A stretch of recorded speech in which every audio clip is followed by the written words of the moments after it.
Hello बच्चों, आज हम लोग लाइट का सेकंड पार्ट डिस्कस करने जा रहे हैं। ठीक है, तो जो क्लास 12 का फिजिक्स है उसमें सेकंड वॉल्यूम में लाइट दो पार्ट में बटा हुआ है, एक है रे ऑप्टिक्स और दूसरा है वेव ऑप्टिक्स।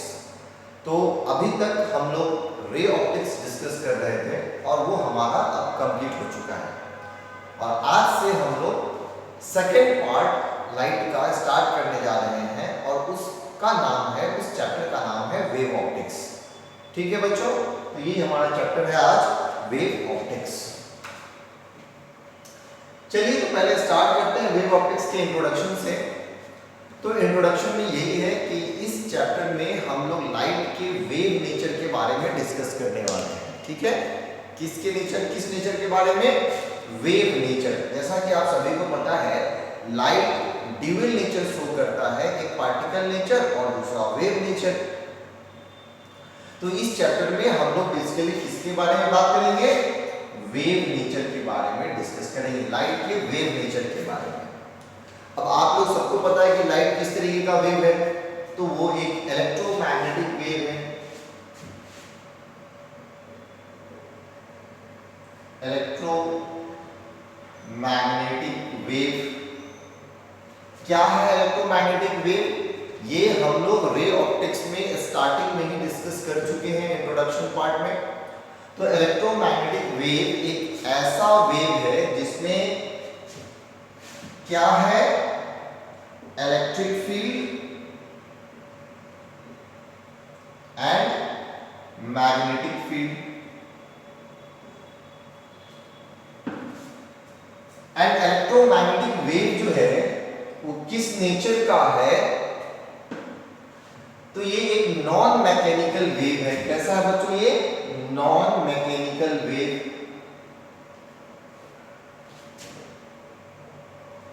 और नॉन मैकेनिकल वेव का क्या प्रॉपर्टी है? तो नॉन मैकेनिकल वेव का प्रॉपर्टी ये है कि इसे प्रोपेगेट करने के लिए, इसे एक जगह से दूसरी जगह जाने के लिए किसी मीडियम की जरूरत नहीं होती है। तो मैकेनिकल वेव का जो प्रॉपर्टी है वो ये है, इट डजंट रिक्वायर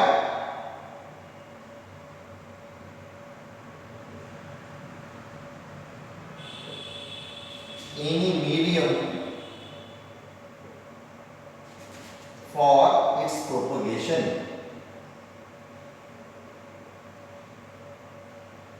तो इसे प्रोपगेट करने के लिए किसी भी मीडियम की जरूरत नहीं होती है नॉन मैकेनिकल वेव को।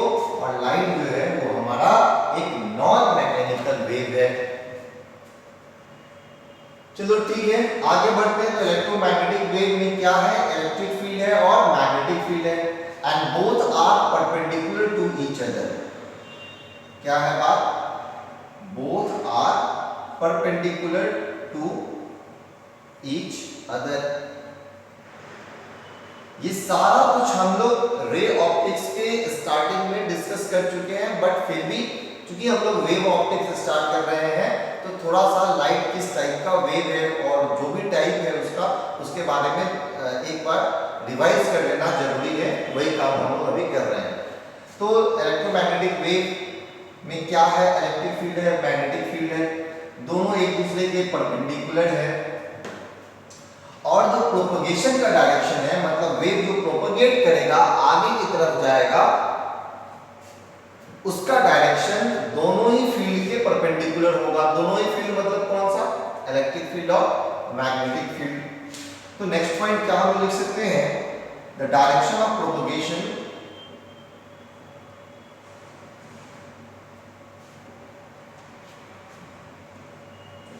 is perpendicular to both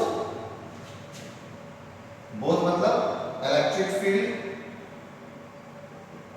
and magnetic field. ठीक है बच्चों, तो जो डायरेक्शन है प्रोपगेशन का इलेक्ट्रोमैग्नेटिक वेव का वो परपेंडिकुलर है इलेक्ट्रिक फील्ड और मैग्नेटिक फील्ड दोनों के। अभी हम लोग एक फिगर बना करके भी देखेंगे, समझ में आएगा। एक और पॉइंट क्या है, इंपॉर्टेंट है ये भी, कि जो मैग्नेटिक फील्ड का कंपोनेंट होगा वो बहुत ही वीक होगा in comparison to electric field. और चूंकि मैग्नेटिक फील्ड बहुत ही कमजोर है इलेक्ट्रिक फील्ड के कंपैरिजन में, हम लोग मैग्नेटिक फील्ड को इग्नोर करके चलते हैं। The strength of magnetic field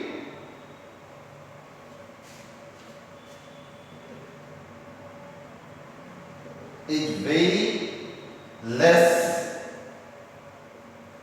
than electric field. Therefore, we can ignore the presence of magnetic field.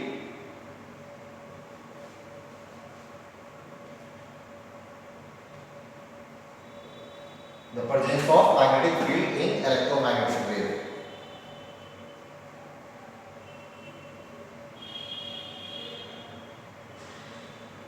तो मैग्नेटिक फील्ड का सिग्निफिकेंस बहुत ज्यादा नहीं है, इसलिए हम लोग इसको इग्नोर करके चलते हैं। तो एक्चुअल अगर आपको इलेक्ट्रोमैग्नेटिक फील्ड इलेक्ट्रोमैग्नेटिक वेव का डायग्राम देखना है तो आप रे ऑप्टिक्स वाले में जाकर के देखो, वहां डिवाइस करो। मैं आपको यहाँ पर दिखाता हूँ एक वेव, लाइट वेव, ठीक है बच्चों। तो मान के चलो कि ये आपका है इलेक्ट्रिक फील्ड। क्या है बच्चों? Electric field. और इस तरीके से ये आगे की तरफ प्रोपगेट कर रहा है, कुछ स्पीड है उसका v। v is the velocity of electromagnetic wave. तो आप देख सकते हो कि यहाँ जो इलेक्ट्रिक फील्ड है वो कुछ इस तरीके से है।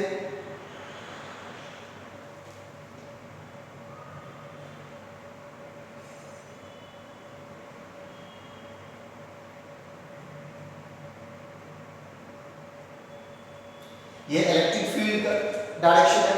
तो इलेक्ट्रिक फील्ड का डायरेक्शन और प्रोपगेशन का डायरेक्शन दोनों एक दूसरे के परपेंडिकुलर है। अब इसमें अगर मैग्नेटिक फील्ड की आप दिखाना चाहो तो मैग्नेटिक फील्ड इलेक्ट्रिक फील्ड और वेलोसिटी दोनों के परपेंडिकुलर होगा, तो वो डायरेक्शन कहीं z एक्सिस पे आएगा, इधर की तरफ। तो इस तरीके से कहीं आपका ये मैग्नेटिक फील्ड हो सकता है।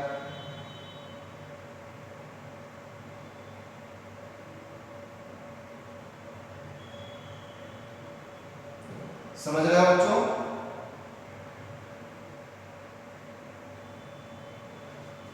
तो ये है आपका मैग्नेटिक फील्ड। अब आप देखो मैग्नेटिक फील्ड और इलेक्ट्रिक फील्ड ये दोनों एक दूसरे के क्या है? परपेंडिकुलर है। ये जो डायरेक्शन है ये आउटसाइड द प्लेन है और ये जो डायरेक्शन है ये इनसाइड द प्लेन है।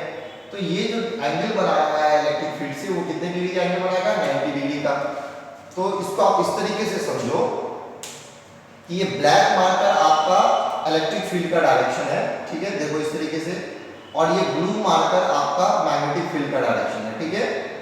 दोनों एक दूसरे के परपेंडिकुलर है। ये इलेक्ट्रिक फील्ड है, ये मैग्नेटिक फील्ड है, दोनों एक दूसरे के परपेंडिकुलर है।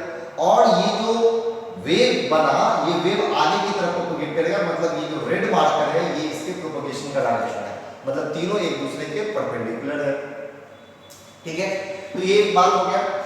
इसमें एक पॉइंट और क्या ऐड करना है? एनर्जी का एस्पेक्ट भी हम लोगों को देखना है।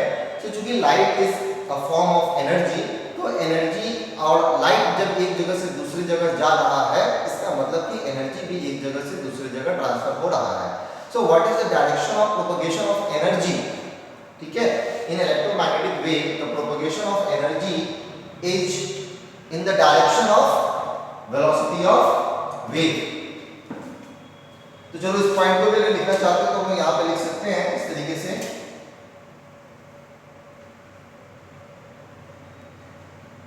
द फ्लो ऑफ एनर्जी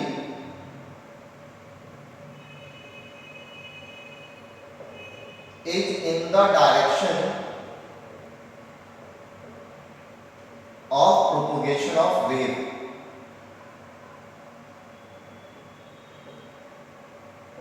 ठीक है, तो एनर्जी किस डायरेक्शन में जाएगा? तो एनर्जी भी लाइट जिस डायरेक्शन में प्रोपगेट कर रहा है उसी डायरेक्शन में एनर्जी का भी फ्लो है, ठीक है। मतलब the propagation of energy is perpendicular to both electric field and what? Magnetic field. तो इलेक्ट्रिक फील्ड और मैग्नेटिक फील्ड के परपेंडिकुलर है प्रोपगेशन ऑफ एनर्जी। और जोड़ना चाहते हो तो लिख दो एंड परपेंडिकुलर टू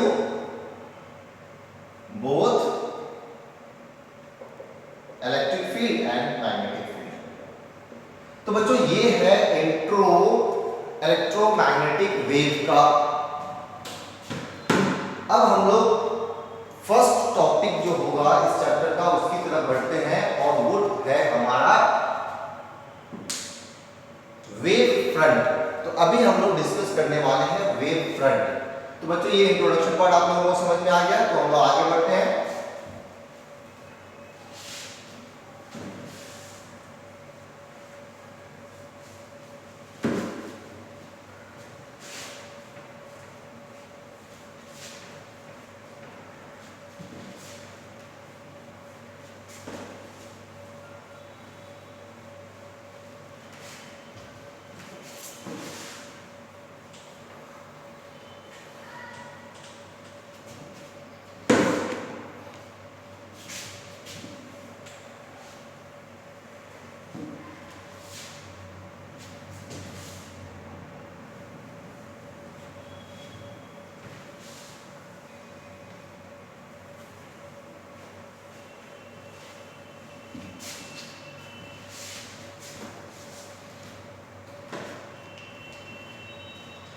तो नेक्स्ट टॉपिक हम लोग का है वेव फ्रंट। इसको समझना जरूरी है क्या है वेव फ्रंट, ठीक है। तो बेसिकली वेव फ्रंट जो है वो एक कलेक्शन ऑफ पॉइंट्स है, ठीक है। क्या है? Collection of points. और जब कलेक्शन ऑफ पॉइंट्स है तो हम लोग उसे या तो एक लाइन के रूप में देख सकते हैं कलेक्शन ऑफ पॉइंट को, या एक सरफेस के रूप में देख सकते हैं, ठीक है। आप लोग मैथ्स में पढ़े होंगे लोकस ऑफ पॉइंट्स, ठीक है। Locus of points means collection of points. तो वेव फ्रंट क्या है बच्चों? Locus of points. Locus of points का मतलब होता है कलेक्शन ऑफ पॉइंट्स, ठीक है। तो वेव फ्रंट है लोकस ऑफ पॉइंट्स। किस तरीके के पॉइंट्स का कलेक्शन है? Locus of points having same phase, having same phase। अब यहां पर पंगा है इस वर्ड में सेम फेज। क्या है सर इसका मतलब? सेम फेज का मतलब क्या होता है, ठीक है। समझते हैं उसको हम लोग, सेम फेज का क्या मतलब है। तो जैसे अगर मान लो बच्चों हम लोग दो वेव को अभी ड्रॉ करते हैं, ठीक है। एक वेव ये है, फिर उसके नीचे एक और वेव हम लोग ड्रॉ करते हैं।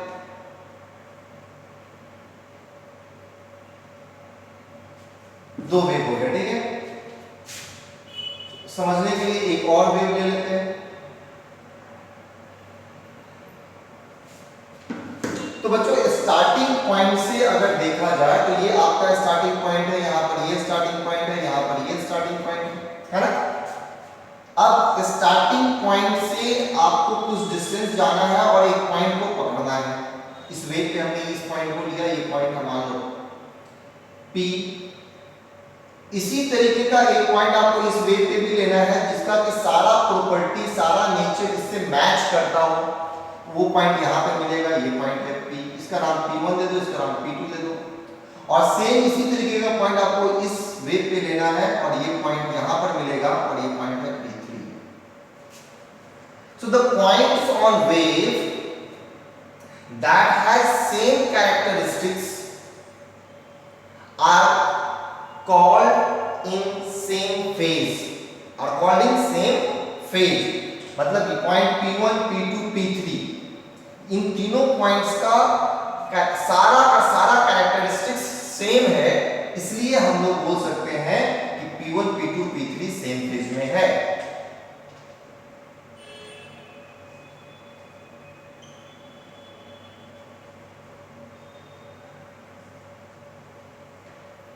ठीक है। इसी तरीके से अगर मैं यहां पर एक पॉइंट ले लूं तो इसी तरीके का पॉइंट अगर आपको इस वेव पे ढूंढना है तो वो आपको यहां पर मिलेगा। इसी तरीके का पॉइंट अगर आपको इस वेव पे देखना है तो ये यहां पर मिलेगा। तो ये तीनों पॉइंट सेम कैरेक्टरिस्टिक्स का है, सारा प्रॉपर्टी इन तीनों पॉइंट का एक जैसा है, इसीलिए ये तीनों पॉइंट आपस में सेम फेज में कहलाएगा। तो इसका नाम अगर हम देते हैं Q1, Q2, Q3, तो Q1, Q2, Q3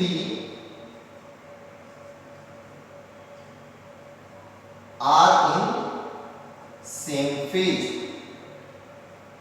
समझ में आ रहा है? अगर इस तरीके से हम लोग यहां पर एक पॉइंट लेते हैं तो सेम इसी नेचर का पॉइंट इस वेव पे कहां पे मिलेगा? इस जगह पे मिलेगा। सेम इसी तरीके का पॉइंट इस वेव पे कहां पे मिलेगा? तो यहां पे मिलेगा। तो अगर इसका नाम हम लेते हैं R, तो ये पॉइंट R1, ये पॉइंट R2, ये पॉइंट R3। तो R1, R2, R3 जो पॉइंट्स हैं इन सभी का कैरेक्टरिस्टिक्स एक जैसा है, इसलिए ये तीनों सेम फेज में कहलाएगा। तो R1, R2 and R3 are in same phase।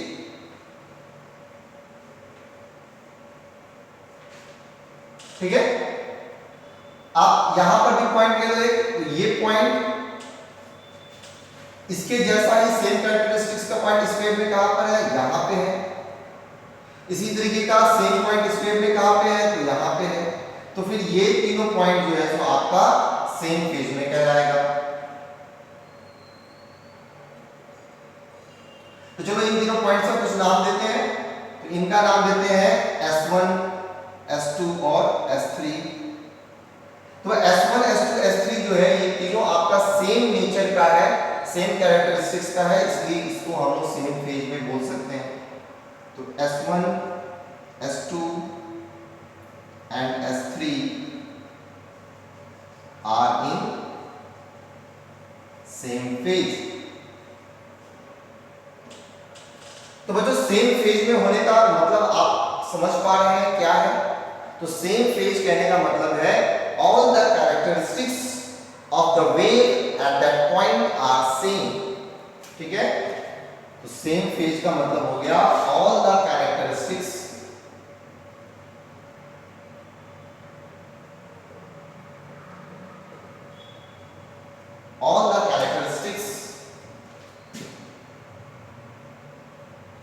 of the wave at the given points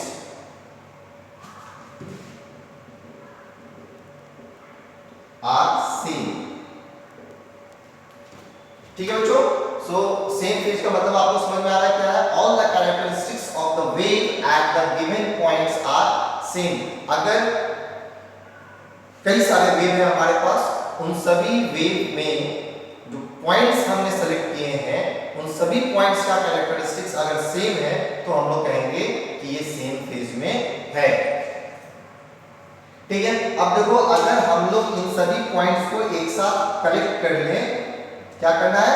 collect करना है। ठीक है? लोकस का मतलब क्या हो गया? लोकस ऑफ पॉइंट का मतलब हो गया कलेक्शन ऑफ पॉइंट्स। ठीक है? तो अगर इस पॉइंट को, इस पॉइंट को और इस पॉइंट को हम लोग कलेक्ट कर लें तो ये क्या कहलाएगा आपका? Locus of points. वेव जब लाइट से निकलता है तो ऐसा नहीं कि एक वेव निकलता है या दो वेव या चार वेव, इस तरीके का नंबर नहीं होता है। कंटिन्यूअसली वेव्स निकलते रहते हैं और हर एक जगह से निकलते हैं। तो उस तरीके से यहाँ पर भी एक वेव हो सकता है जो कुछ इस तरीके का होगा, यहाँ पे भी एक वेव हो सकता है जो कुछ इस तरीके का होगा, यहाँ पर भी वेव हो सकता है इस तरीके का। तो इस तरीके से यहाँ पे कंटिन्यूअसली बहुत सारे वेव्स होंगे। ठीक है? और इन सभी पॉइंट को जब हम लोग कलेक्ट कर लेंगे तो ये कहलाएगा आपका कलेक्शन ऑफ पॉइंट, मतलब लोकस ऑफ पॉइंट, और फिर यही आपका कहा जाएगा वेव फ्रंट। क्या कहलाएगा ये? Wave front. तो collection of points having the same phase are known as wave front. जैसे ये पॉइंट है, फिर ये पॉइंट है, फिर ये पॉइंट है। अगर हम इन सभी पॉइंट्स को कलेक्ट कर लें तो जो आपको एक सरफेस मिलेगा, क्या मिलेगा? सरफेस मिलेगा, वो आपका कहलाएगा वेव फ्रंट। तो यहां पर ये हो गया आपका वेव फ्रंट। ठीक है बच्चों? सो अब आप लोग समझ पा रहे होंगे कि वेव फ्रंट का असल मीनिंग है क्या। तो locus of point having same phase known as wave front, known as wave front। ठीक है? सो ये बात समझ में आ गया। और ये जो होगा collection of point, it will be a surface. ठीक है? So wave front will be a surface, it will surface, ये एक सरफेस होगा। अब सरफेस आपका कई तरीके का हो सकता है, कोई स्फेरिकल हो सकता है, कोई सिलिंड्रिकल हो सकता है, कोई प्लेन हो सकता है, ठीक है। तो आपका वेव फ्रंट का जो स्ट्रक्चर होगा वो बहुत सारा हो सकता है, ठीक है। तो अभी हम लोग नेक्स्ट वही डिस्कस करने वाले हैं, टाइप्स ऑफ वेव फ्रंट, ठीक है बच्चों।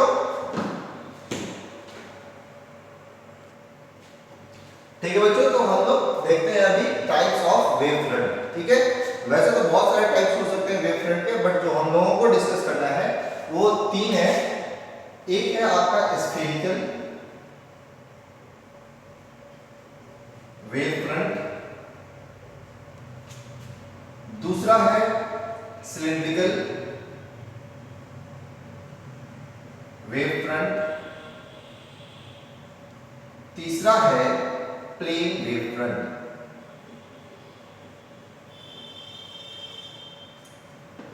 तो हम लोगों को इसी 3 वेव फ्रंट के बारे में डिस्कस करना है। क्या क्या है? Spherical wave front, cylindrical wave front और प्लेन वेव फ्रंट। तो सबसे पहले तो इनका देखना है कि सोर्स किस टाइप का होगा, मतलब किस टाइप के सोर्स से, सोर्स मतलब जो लाइट एमिट करेगा वही सोर्स हुआ आपका। तो किस टाइप के सोर्स से स्फेरिकल वेव फ्रंट निकलेगा, किस टाइप ऑफ सोर्स से सिलिंड्रिकल वेव फ्रंट निकलेगा और किस टाइप ऑफ सोर्स से आपका प्लेन वेव फ्रंट मिलेगा। तो एक तो आपको सोर्स दिखना है और दूसरा इसका स्ट्रक्चर देखना है। तो चलो हम सबसे पहले स्फेरिकल वेव फ्रंट से स्टार्ट करते हैं।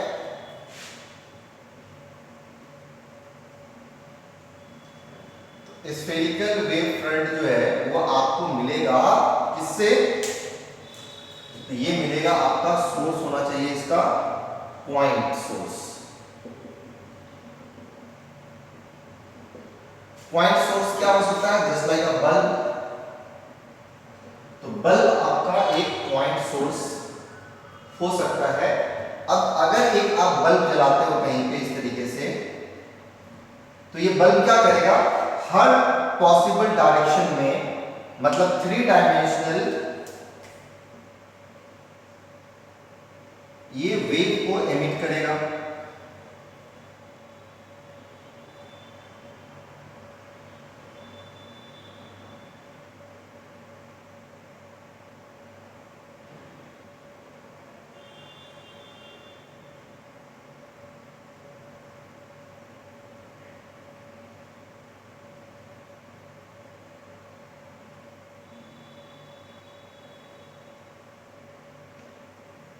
इस तरीके से ये बल्ब जो है ये हर डायरेक्शन में वेव को प्रोपोगेट कराएगा, हर डायरेक्शन में यहां से वेव निकलेगा।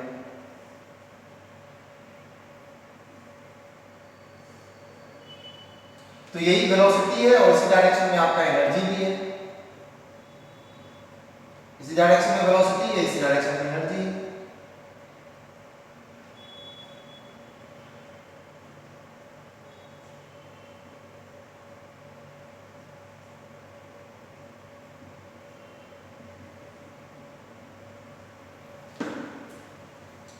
तो ये आपका प्रोपगेशन का डायरेक्शन है, ये सब, और ये आपका वेव है, ठीक है बच्चों।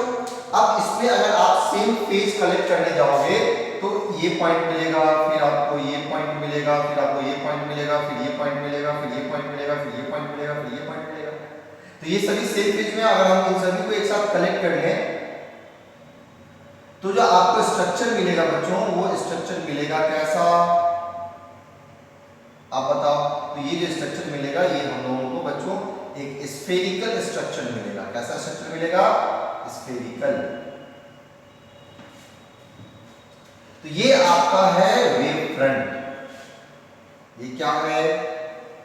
Wave front. किस स्ट्रक्चर में है? स्फेरिकल है। वेव फ्रंट कैसा है हमारा? स्फेरिकल है। क्योंकि 3 डायमेंशनल होगा तो आप ये जो सर्कल देख रहे हो वो जब 3 डायमेंशनल शेप ले लेगा तो वो बेसिकली क्या बनेगा? स्फेयर। तो स्फेरिकल वेव फ्रंट किससे मिलेगा बच्चों? पॉइंट सोर्स से मिलेगा। ये सभी पॉइंट्स किस फेज में है? सेम फेज में है।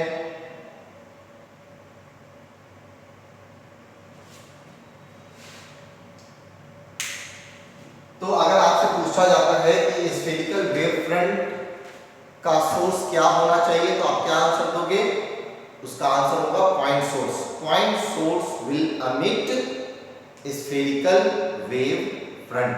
ठीक है बच्चों, अब देखो, अब यहां पर वेव ना बना करके हम लोग सिंपल सा एक पॉइंट सोर्स बनाएंगे S, और इसका अगर हम लोग वेव फ्रंट डिजाइन करें तो इसका वेव फ्रंट बनेगा कुछ इस तरीके से।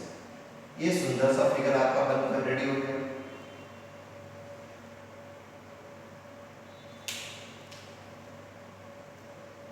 ये बीच में आपका सोर्स है, ठीक है। तो ये सब है हमारा क्या, वेव फ्रंट। ये सब है हमारा वेव फ्रंट। कैसा wave front? Spherical wave front. तो ये सब हो गया हमारा spherical wave front, point source से है। और एनर्जी किस डायरेक्शन में प्रोपेगेट कर रहा है? इस डायरेक्शन में आपका एनर्जी प्रोपेगेट करेगा।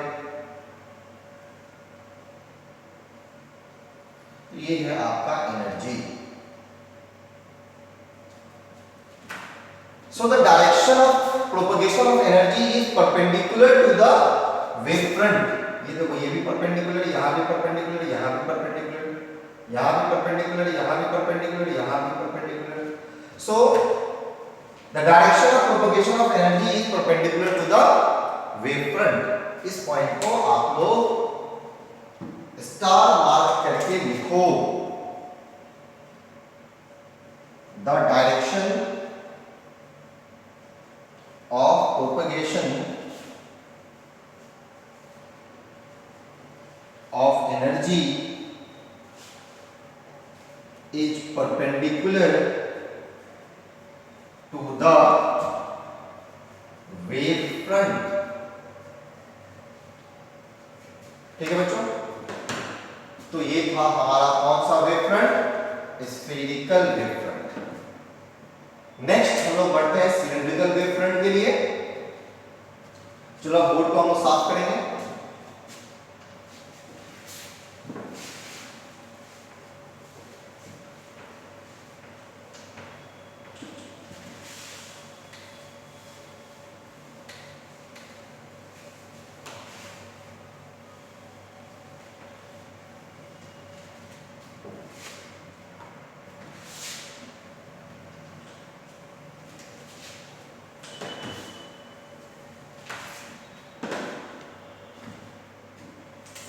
तो सेकंड है हम लोगों का सिलेंड्रिकल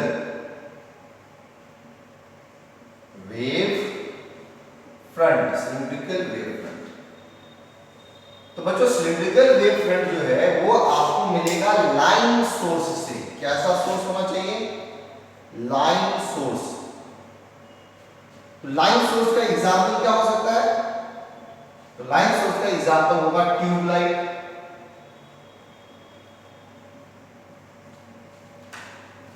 तो अगर आप एक ट्यूबलाइट यहां पे ग्लो करो इस तरीके से, तो ये जो वेव फ्रंट्स बनाएगा, तो सबसे पहले उसके लिए हम लोग वेव ड्रॉ करते हैं, ठीक है, इस तरीके से।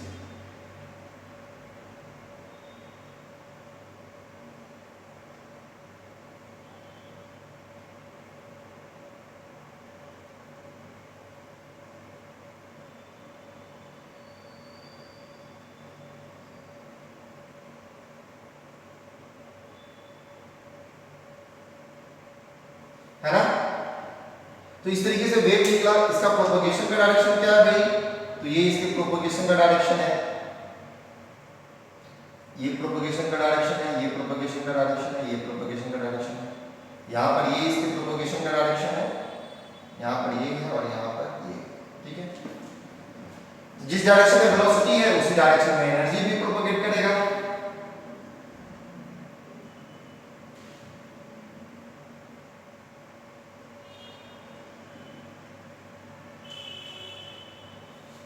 अब देखो यहाँ पे अगर हम लोग 3 डायमेंशनल व्यू देखेंगे तो प्लेन के बाहर भी एक वेव निकलेगा, इस प्लेन के अंदर भी एक वेव जाएगा, और उन सभी लोकस पॉइंट को अगर हम लोग कलेक्ट कर ले, जैसे यहाँ पर इस पॉइंट को कलेक्ट करना होगा, यहाँ पर इस पॉइंट को, यहाँ पर ये पॉइंट, यहाँ पर ये पॉइंट, तो इन सभी पॉइंट्स को अगर तुम कलेक्ट करोगे तो तुमको एक सिलिंड्रिकल सरफेस मिलेगा।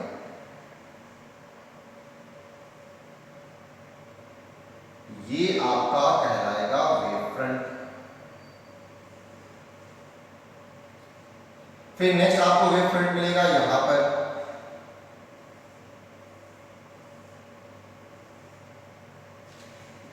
तो आप देख पा रहे हो किस तरीके का वेव फ्रंट मिल रहा है हम लोगों को, यहां पर सिलिंड्रिकल वेव फ्रंट मिल रहा है। तो ये आपका है वेव फ्रंट, ये भी है वेव फ्रंट, ये है सिलिंड्रिकल वेव फ्रंट।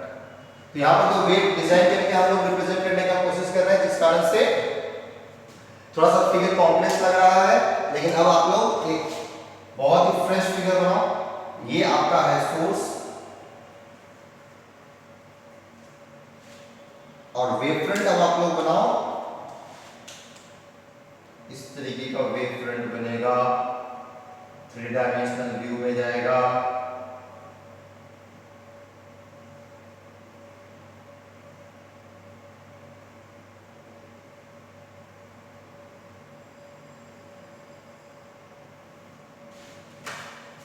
ठीक है बच्चों, तो ये है हमारा सिलिंड्रिकल वेव फ्रंट।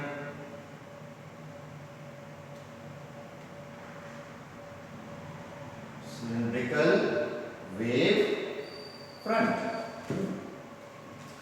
सोर्स कैसा है बच्चों? तो ये एक लाइन सोर्स है,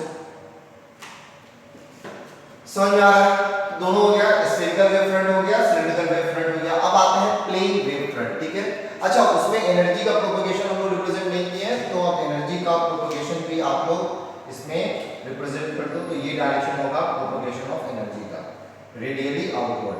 ठीक है,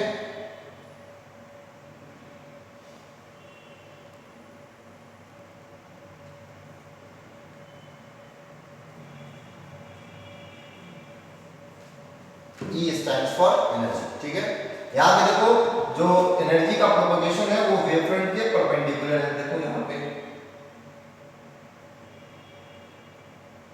so the propagation of energy is again perpendicular to the wave front. Next आगे बढ़ते हैं third types of wave front में, और वो रहेगा हमारा प्लेन वेव फ्रंट। ठीक है,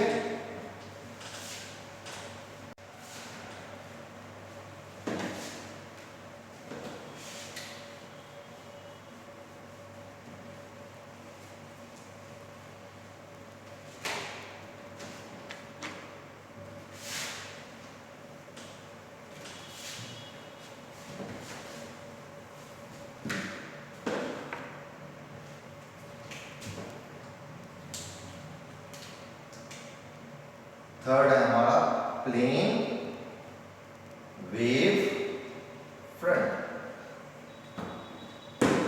तो बच्चों प्लेन वेव फ्रंट बेसिकली है क्या? ये एक बड़े से स्फेरिकल वेव फ्रंट का छोटा सा पार्ट है। ठीक है, जैसे धरती का सतह क्या है, आपका प्लेन सतह आपको दिखता है, बट धरती एक्चुअल में क्या है? बहुत बड़ा स्फीयर है। तो बहुत बड़े से स्फीयर का जब आप एक छोटा सा पार्ट लेते हो तो उसे हम लोग प्लेन कंसीडर करते हैं। तो plane wave front is basically, so it is a small portion of very large spherical wave front। ठीक है, तो बहुत बड़े से स्फीयर का जब छोटा सा आप टुकड़ा लोगे तो वो एक प्लेन सरफेस कंसीडर होगा, जस्ट लाइक दिस। तो ये एक प्लेन वेव फ्रंट है। इसी तरीके से दूसरा ये आपका वेव फ्रंट हो सकता है। इसके बाद फिर इसके आगे एक और वेव फ्रंट मिल सकता है हम लोगों को। तो ये सब हमारा बच्चों प्लेन वेव फ्रंट कहलाएगा।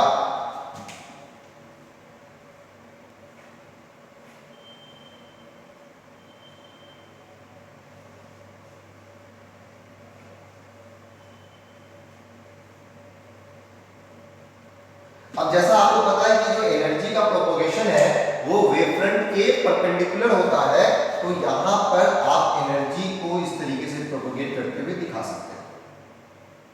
So this is the direction of propagation of energy.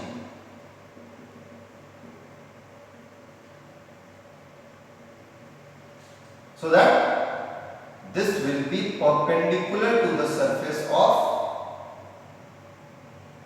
wavefront. So the propagation of energy will be perpendicular to the plane of wavefront. तो ये था आपका प्लेन वेवफ्रंट।